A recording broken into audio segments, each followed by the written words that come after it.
I'm Dr. Michael Haley, and today I am with two of my friends, Tim and Garrett, and I came to learn about moringa. They have some moringa trees here. They are experts in the moringa area, and they have plenty of trees here, but I couldn't help but notice some of the other things they're growing, and before getting into moringa, I wanted to talk about some of those things. I think that we all need to be growing food like this where we live, and you guys have a lot of food growing here.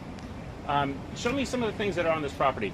Absolutely, sure. This is just a piece of the side here, and this changes as the seasons change. So we're now in the middle of spring and whatnot. It's getting kind of warm, so we have just kind of our perennials. We have some moringa at different stages, some of them, and we have some different oreganos, tropical oreganos, and we have a little baby olive tree. And this is some old arugula from the past season, from the wintertime. This is all done in lettuces and arugulas, kale, different spinaches, and that's all through here. You can kind of, just everything is grown. We have some aloe, beautiful aloe plants, little pups. Here's a wild soursop.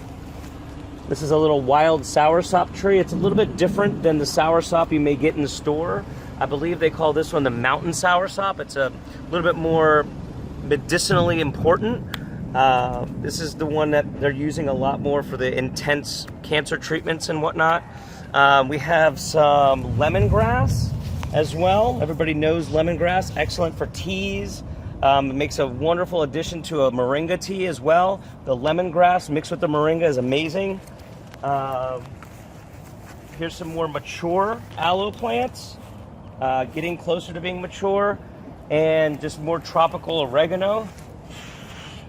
The smell on this is quite intense. If anybody ever happens to see this, really get your nose in there and smell it. It is just, it'll change. It just sets things in your mind, and very intense. They also use this one for toilet paper. Pick the leaves, and it's like a natural toilet paper. It has a very velvety surface. And then, yeah, you can see some of the pods on the moringa trees, and the way that we grow things in a very natural setting, there's a lot of life. You know, there's a lot of animals. We get a lot of lizards. There's probably, I would say, no less than 6 or 8 different species of lizards and snakes and butterflies, countless numbers of butterflies, because we grow the trees in a way that encourages microbial life as well as all the other life. So we're like a haven for all of the neighborhood animals to come here, and it's amazing. You know, it's like living in a zoo. It's absolutely amazing. You know, this is crazy because you have so much going on here. You know, we just walked by a bunch of edibles, and we're skipping them because you have so much more to talk about here. So we're on the front corner patch. What do we got going on here? Yeah, this is more an experimental, just taking a very small piece of land. People say, oh, I don't have enough land to grow a farm. I don't have enough land to grow. Listen, this is what, 7 or 8 feet by 3 feet. This is a canistel tree, and I had gotten this from a nursery down in Homestead. And then while I was there, I had collected some seeds as well. So we planted the seeds right next to the tree, and they're doing amazing. So it's actually going to be like a contest to see who's going to do better. The pre-existing tree that was grown in, like, let's say a 3-gallon pot, or a seed that was planted at the same exact time. And this is doing amazing. We have mint, which absolutely goes well with the moringa. Peanuts for fixing nitrogen and other nutrients into the soil. Peanuts. This is broccoli, and it's kind of, you know, doing okay. And I tend to let the plants go, and it just helps the microbial activity. So even if it doesn't look 100%, we still let it grow, and it encourages more growth. This is old arugula. We're letting it go to seed, encouraging next year. Another soursop tree. It's kind of hidden in here, but this is turmeric. We have turmeric growing, and it kind of just grows where it wants to, and we let nature kind of do its thing. If it doesn't like it, it doesn't like it. But if it does well and it excels, we allow it to stay. So right behind here, you can see This is a black sapote, the chocolate pudding fruit. It's just a really nice looking tree, good big dark leaves. And as you can tell, we got some fruit in here. These are pretty nice. And as they mature, they get not too much bigger, but a little bit bigger. And as it ripens, it becomes the consistency of chocolate pudding. And if you use a little imagination, it almost tastes like chocolate pudding, but it's a very mild, sweet fruit. Just another cool addition that is a little unusual. Not everybody's got one of these. And here's another note for other people that grow in amongst the urban setting. A lot of other people don't know what this is, so you have less likely for people to steal your fruit. And that is an issue, you know. I wouldn't, a lot of people, plant mangoes in their front yard and they don't get to eat them because somebody else steals them. So not too many people will mess with this because they just don't know about it. We've been cleaned out. Yeah, I know it's happened. I just had somebody that, they had 35 mangoes that were going to be picked in 2 days and they were all gone. And as you can tell, just tomatoes, just yellow tomatoes. This is, left over from the season before. Delicious. And the animals move them around. They come, eat the fruit, and we have seeds, baby trees popping up all over, and we just let nature do its thing. And we've had a lot of success. All right, so now we're in the back, and we have just moringa, and this was harvested not too long ago. And once again, the tropical oreganos, and some more broccoli. This is just doing well, and this is what the bean pods look like, a young bean pods on a moringa tree. And I do harvest a lot of my trees for leaf production. We use the leaves, we dehydrate them, I grind them up into powder, and that's the majority of what I do. But a lot of the trees I let go, in the sense of I don't harvest them all at the same time, and I will let some trees just grow, and that allows them to produce the seed pods as well as some flowers. These flowers can be used for tea, and they can be eaten as well, tossed into dishes for stir fries and whatnot. And just an avocado tree. This is a Russell avocado. These are very young. They get very large, probably 4 pounds each. And I just want to kind of mention just the amount of biomass, the amount of edible plants, food that can be produced in such a small area. This is another root vegetable. I just grabbed this from a Publix or whatever, a malanga or whatever it is. And the idea is that the tree's beautiful. It takes up space, it adds a different texture in the environment, looks beautiful. My kids like to rescue little animals, so we have a place to put them whenever we, have to rehabilitate an animal, which is got a soursop tree in there, there's moringa trees. And, if we have to have an animal stay for a week or two, at least they have a happy life. This is a mint. This is a tropical mint. Some people call it Jamaican mint. And this is another really good one for tea. And what I like about this one is that it's like a shrub, to where it has a big stalk and it's very woody, to where this is going to last forever. If you've grown regular mint, like let's say the peppermint or the spearmint that you would find in the store, usually you get a little bit of, maybe a year out of it. Some people do well with it, some people don't do well. This is like a weed. It's going to grow forever. You don't have to do anything to it. You set it, you forget it, you don't have to worry about it. Kind of tucked back here, this is a neem tree. Very medicinal tree, very bitter and sour. You can consume the leaves. A lot of people make tea out of it. Neem oil, I'm sure you're a lot of familiar with neem oil. That's actually extracted from the seeds. And the neem oil they use a lot for natural pesticides, or discouraging pets or pests from your yard, using it in natural bug sprays. And whenever you have a couple of these trees in your yard, it tends to push the bad bugs away. And it's very powerful for treatment of things like cancers and whatnot. This is another kind of unusual tree. This is the Indian gooseberry. And I actually have another one that has a fruit on it. Maybe we can show you that one a little bit later. And they're just little fruits that are about this big, extremely sour, extremely bitter. This has been used a lot in Ayurvedic medicine. Just another curiosity to have. And as you can tell, we really encourage natural life. We like animals here, so we encourage them. And this is the Monstera deliciosa, which translates into the the delicious monster. And the one thing that you've probably seen these, they use them a lot for landscaping trees, landscaping and swales and whatnot. And it's the ones that have holes. When you see the actual holes in the leaf, that's kind of a good sign that it's the Monstera deliciosa. And it gets a fruit that looks like a corn on the cob without the husk on it. And they're about this long, about the size of a big corn on the cob. A little tricky on when to eat it. You have to let the outside fall off naturally. And it's like a combination between mango, peach, and pineapple. It's pretty weird. It's pretty intense. If you ever see them in the market for sale, or if you see any of your neighbors, I recommend giving it a shot. And then underneath, that's underneath of our lychee tree. So we have a lychee tree. And, you know, I had to trim it back pretty hard we had a storm coming. So that's why it's not as full as normal. But that's fine. It's growing back just beautifully. And my kids love to play in it. That's their favorite tree. We have passion vine. This one just got trimmed back at the same time. So it's a little bit, it's going to have some fruit on it here in the next little bit. This is an interesting little system we got here. I don't know if you can see. This is one of our compost piles.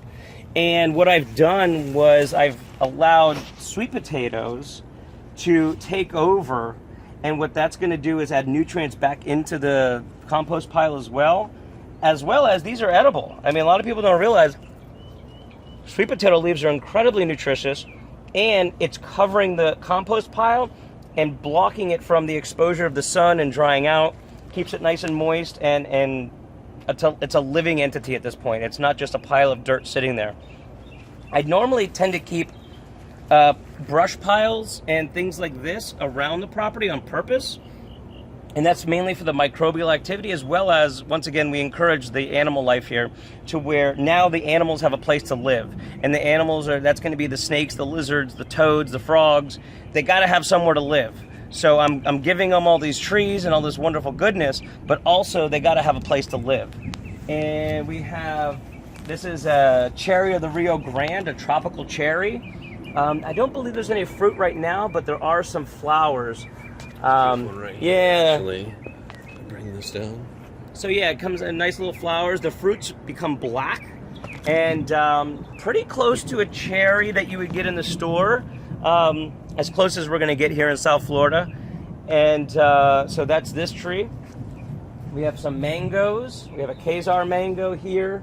Some more of the tropical mint. And some namdokmai mangoes. These are doing amazing. This is one of my favorites, my wife's favorites. And we have just orchids growing amongst the trees. Okay. So this is another soursop tree. We have a few of them on the property.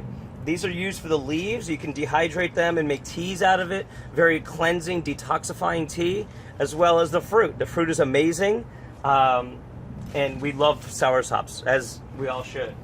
And right next to the soursop, this is a cousin, and this is called Rollinia. It's young, and it's just another rare cousin of the soursop and like the sugar apples. The Annona family. We have a young jackfruit tree right here. This is actually what the male I guess, fruit of the jackfruit, and that's what they do. They come out and then they rot. Right now you can see the ants are enjoying that. And then the females, whenever they come out, they're going to be a lot larger, and the males always come out first. We have some moringa, as you can tell in the background. This is actually, it's not doing as good, but that's part of the experimentation. We never, this is a African moringa, the moringa steno, the stenotopala. And they do okay, but the moringa, for me, the moringa oleifera does so much better on my property. Although, you know, if I gave it more space, maybe it would do better. But we have lots of moringa on the property, tons and tons of it. You could tell. And I like to show people just the different types and the different versions. You know, right here you can see this seed pod is only, let's say 6 or 8 inches long. And then I'm going to show you another tree right behind us that's got seed pods that are almost 3 feet long. And that's just part of the experimentation is having different seeds. I go out of my way and I find seeds from all around. We've got seeds from outside the country, Jamaica, India, you know, the different Caribbean islands, Bahamas, and we plant them and we see how they do. You know, they're all totally different. So right over here, we're gonna just come right behind and we're gonna get to those seed pods in a minute. Here's another interesting tree, or little shrub. This is called katuk. Some people call it sweet leaf, but you'll find a lot more information if you Google katuk, which is K-A-T-U-K, and it's fully edible and it's amazing, and it gets these really cool little seed pods that are beautiful. They're like little ornaments hanging off a tree. And the cool thing about this one is that it is a perennial, meaning it's gonna last you for years, and the leaves can be harvested at any time and just eaten, just like that. In addition to a salad, it's sweet, delicious. It's not like a lettuce or a spinach where you have to keep planting it over and over and over and you have to take care of it. This, once you plant it and it takes off, you sit back and you just enjoy. You don't have to, it takes very little care. Underneath it is some of the aloe that I grow, and this is aloe arborescens. It's another very powerful aloe, arbor meaning tree, so you can tell that it grows very high. And this is another really interesting tree. So we're going to get into some more of the moringa. And here's some, this is a good example of some larger bean pods. You know, this one has got to be 3 foot long. And each one of those nodules that you see here is a seed that's inside. Let's see if I'm tall enough to reach this. Show you here. So this is a dried seed pod. And inside you can open it up. And these are the actual seeds. So 1, 2, 3, 4, 5, 6, 7, 8, 9, 10, 11, 12. So about a dozen or so in this one, but some of these may have as many as 20 or more. And so the seeds, obviously we plant them.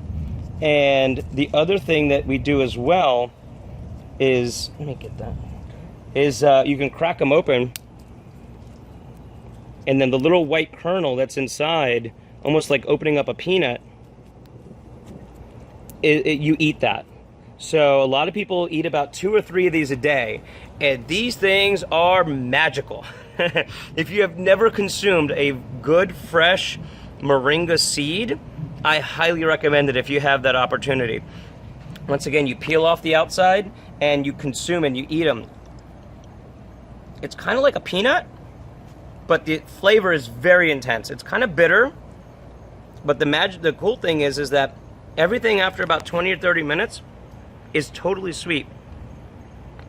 You could drink tea, coffee, or anything like that without any sugar or added sweetener, and it tastes as though it's like you added a lot of sugar to it, to where a lot of people are using this to where, you know, you have a seed and then you drink something that might be bitter and it tastes wonderful. Plus it's very medicinal. 2 or 3 of these a day. A lot of people are using it for cancer treatment, diabetes treatment, high blood pressure. And that's actually where the oil comes from. So if you've ever heard of moringa oil, it comes from the seeds themselves. They press them almost like a peanut to get peanut oil. So some people know about the miracle fruit. We have a small one on the property as well. Very similar, except that's more for novelty, whereas this is you're getting the amazing benefits of the moringa seed. You know, a lot of people know about moringa, how it's a very powerful tree with the, you know, some people consider it to be the most nutrient-dense food in the world. It has 96 different nutrients, 36 different anti-inflammatories, 46 different antioxidants. It's a powerhouse, and all of that goodness starts from a seed. So the seeds are very intense. And in other countries, especially like India, they consume these. They pick them when they're young, probably maybe a little bit thicker than this, but not quite as old as some of these. And they chop them up into little just easier to manage pieces. You can saute them, you could boil them, they put them in soups, you kind of crack them open, you scrape out the insides, and it's really good. It's somewhere between a cross between asparagus and green beans. And it's a delicacy. I mean, people will go crazy over this stuff. And it's just one of these other things to where the bark has special, the bark of the tree has its own medicinal benefits. The seed pods have their own uses. The leaves obviously are amazing. The flowers, the roots have their own special uses. The whole entire tree is, they call it the miracle tree. I mean, and that's not for any particular reason. So we have some other things going here. We have some eggplants, and that's just so that we're not wasting space. Everything is completely utilized. What some people would consider to be weeds, the Spanish nettle. We like them because it attracts the the butterflies and all the other little insects. And the flower's edible. It's nice. And we have some more aloe going to where instead of just having grass planted, it's functional. These are going to give me beautiful eggplants coming pretty soon.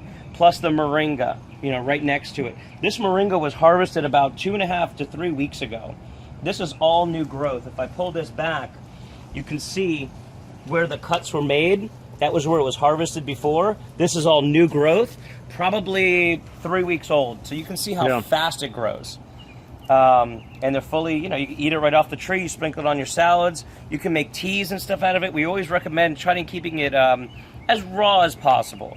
I mean, you're going to get benefits if you throw it in a stew and you cook it, that's fine. But when you consume it raw in its natural form, whether dehydrated into a powder or in a capsule form, or, you could put this in your hummus, salad dressings, smoothies, things like that. Getting it in your system raw, all the enzymes are intact, that's when you can really get the huge nutritional and medicinal properties of the moringa. We're going to come over here to one that's a little bit closer to being harvested. So this is a tree, a stalk that is pretty mature and it's ready to be harvested. So we grab, I don't know if you can see, I put my thumb under the leaf, we pull down, it snaps right off. And then with a little practice, you just kind of go right down the line and you would harvest all of it just like this. And by the, these are just beautiful leaves, the nice, good, dark green. And what I would do is I turn it upside down, take the leaf, and you just strip. If you get a little bit of the stem, that's totally fine. It takes a little bit of practice, just like with anything, but you can just get it to where you strip the leaves. And this goes into compost. You can make it into tea if you like, but this is the real deal right here. This is what we're looking for. This is the good, clean leaf. And these little stems don't make a big deal. I mean, if you're putting in a salad, you can pull them out, but otherwise you can put it in the blender, it's just fine. And this is what we are wanting, the good, clean leaf. And that all came off of one. That's amazing. And you can technically live off of this tree. Instead of sending a lot of food aid to other countries, especially like Africa and whatnot, they're teaching them how to grow their own moringa. The seeds can be used to purify water. That's a whole different thing. The leaves can be consumed in many different forms, and they're so full of micronutrients. These are nutrients that you are not getting in your normal diet. I mean, it's full of magnesium, it's full of iron, calcium. We can get into technicalities, but in reality, it's a whole food source of these micronutrients. And when you're getting it in your body, it allows your body to take better care of itself. A lot of people call it an adaptogen. It has properties for dealing with diabetes and blood sugar regulation. The anti-inflammatory properties are undeniably huge. I can speak to that for sure. Yeah, absolutely. Yeah. And for me, the anti-inflammatory properties, the way that affects my life is how I feel in the morning. It's, am I exhausted? Am I groggy? Am I pushing a snooze button? Am I jumping out of bed? Am I climbing out of bed? Am I ready to tackle my day? And that's what it is. It's how good do I feel when I wake up in the morning? It doesn't matter what I did the day before, whether I'm out in the field working all day, cutting trees down, hauling dirt. I mean, people think being a farmer is a real cool job, and it's great. I love every second of it. I wouldn't change it for the world. But a lot of times I am moving tons, not pounds, tons of compost, truckloads of compost, and which is great. It's amazing, but you feel it the next day. And whenever you're consuming large quantities of moringa, getting it in your system, you're ready to go right back at it the next day. And that's going to be for anybody in their lifestyle. To where the more moringa you get in your body, the more you're able to get out of your life. I got through the things that I have to do in my life. I got to go to work. I got to go and do all these things. It's now, when I get home from work, instead of being exhausted, instead of looking for that couch to crash on, I now have the energy to go and take my kid for a bike ride. I now have the energy to go and cook a nice meal for my family. I now have the energy to get to those crazy little projects that we all have in our house that are stuck way in the deepest corners of our garage. Now we have the energy to go and deal with it. And it just allows your life to get a little bit better. It doesn't matter if you're a raw vegan or a fast food twice a day person. It allows you to get to the next level of life. And, that is what allows me, and that is what encourages me to do the best that I can at what I do. A lot of people would consider this to be medicine. So yes, there are different, easier ways to grow the moringa. I don't have to have, a ground cover made out of, different kinds of sweet potatoes and peanuts and all this other stuff. I can throw tons of, fertilizers and pesticides and stuff on it, but that's not going to help people.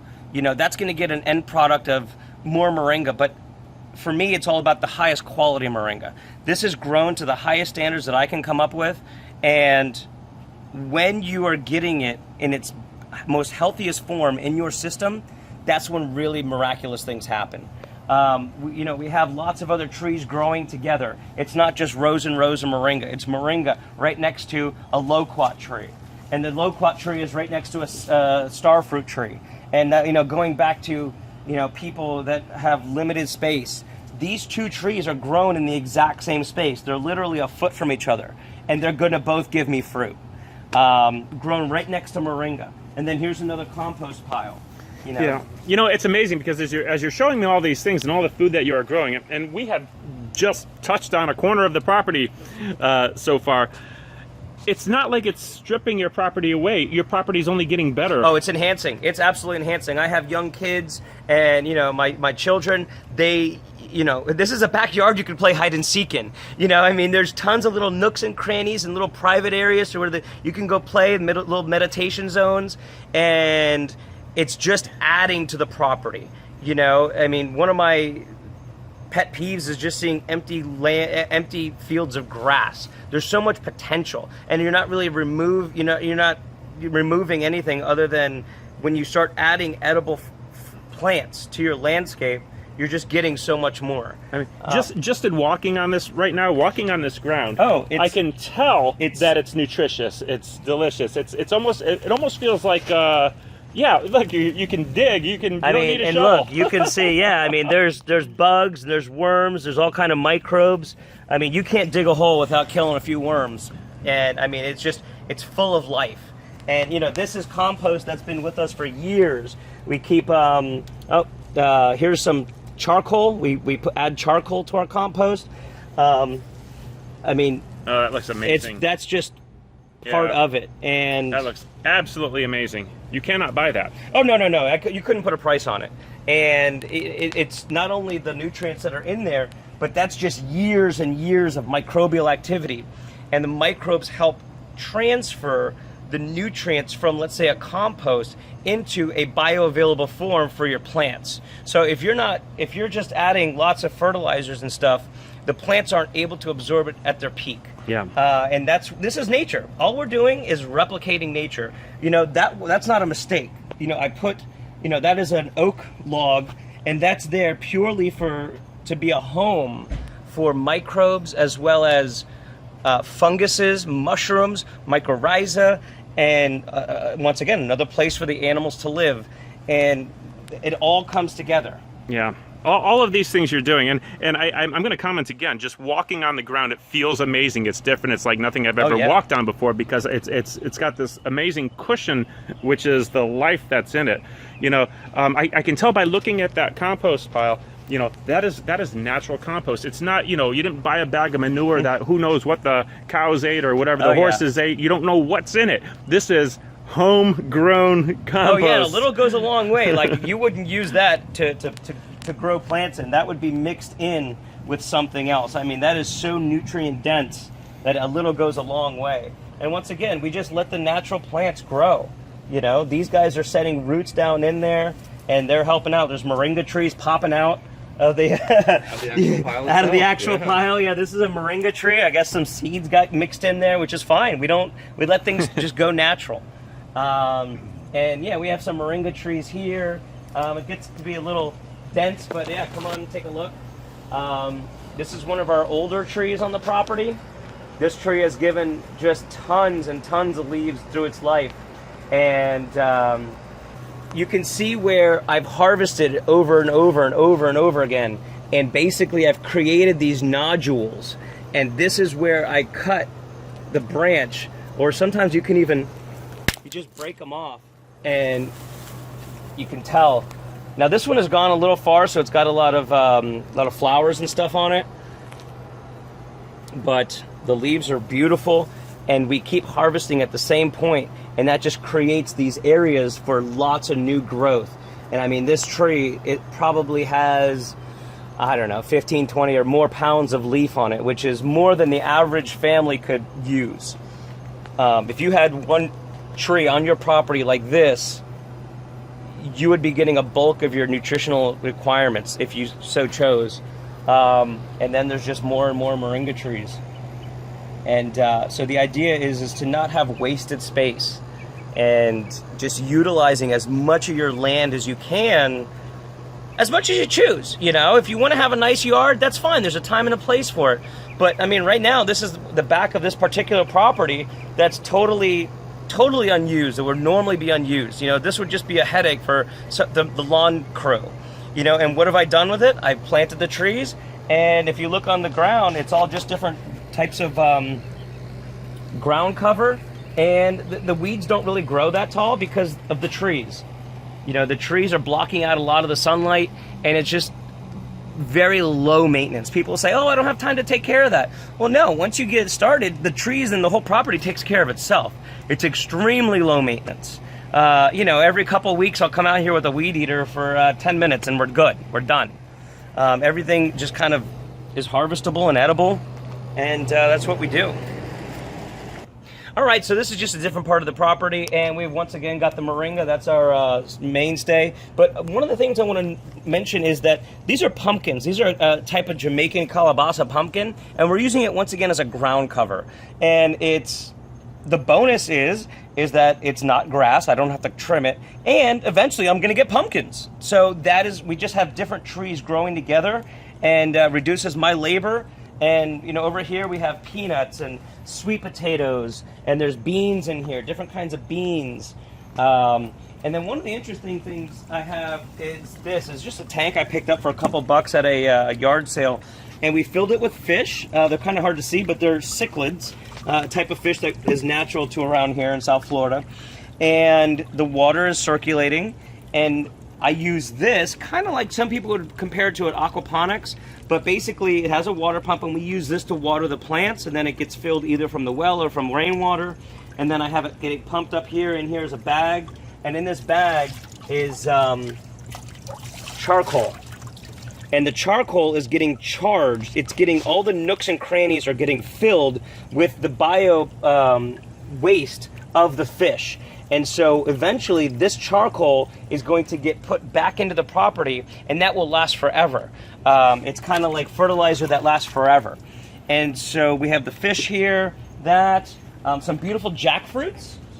And the jackfruits, this is the first year that this tree has actually given fruit. I actually planted this from seed right here. And it's, you know, that's the other part of what we're doing. A lot of people, you get a lot of satisfaction. You know, it's like watching your children grow. You plant a seed and you watch this tree, and all of a sudden you're going to get these amazing fruits. And of course they're going to taste better than anything you find in the store. But the satisfaction and the mental calmness that you get in seeing these things grow every day, and you go out of town for a week and you come back and it's like they've doubled in size. They're heavy too. Yeah, I can barely hold those up. And you get a lot of satisfaction. Here's another tree that's kind of sort of rare. This is the Japoticaba, and the cool thing about this tree is that the fruit actually comes on the trunk. They're purple balls, like black balls, and they'll come right on the trunk. Originally from Brazil, and it's just an amazing tree. It's very slow growing, but it's small, to where this would be another great tree for people that want to grow in containers, people that say that they don't have a lot of space. This is a very mature tree, and it's only about 7 foot tall. Star fruit. This tree I've had for a couple years. This one tree would give me more fruit than I can ever consume. Yeah. My daughter, she's 6 years old. She actually picks them and takes them to the farmer's market, and she makes lots of money off of it, and she loves it, you know. So we involved the whole family here. You know, I'll probably get probably a couple 100 pounds of fruit off of this tree every year, sometimes twice a year. And they are beyond amazing, because this variety was grown purely for its flavor, as opposed to the ones you buy in the store. So if you ever bought star fruit in the store, that variety was grown merely for its ability to travel and its hardiness, whereas this one is grown for its flavor. And that's kind of the things that, you know, the benefit to growing your own food is the flavor is absolutely amazing. I mean, right here we have passion fruit. This is a passion vine. You can see some of the fruit growing right here. And the one amazing thing that is one of my favorite things about the passion vine is that when the fruit is ready, they actually fall off the tree, off the vine. Because there's a vine, it grows. It's growing into the jackfruit, and it's growing, it's covering over this whole structure. And the one good thing is that whenever they're ready, they fall off. So it's like a natural Easter egg hunt. You know, you come out every day and you look on the floor, and there's like little treasures that appear. And a lot of people know how amazing the passion fruit flavor is, but whenever you're getting them fresh off your own vine, nothing compares to that. So yeah, it's like a little Easter egg hunt every morning. Trying to, you know, we send the kids out, and they find fruit, and they love them. And then this is just kind of an example of moringa. Just these trees are very young. This is only at the most probably 2 years old, which is absolutely amazing. You can see where they've already been harvested a few times. And this was actually planted by accident.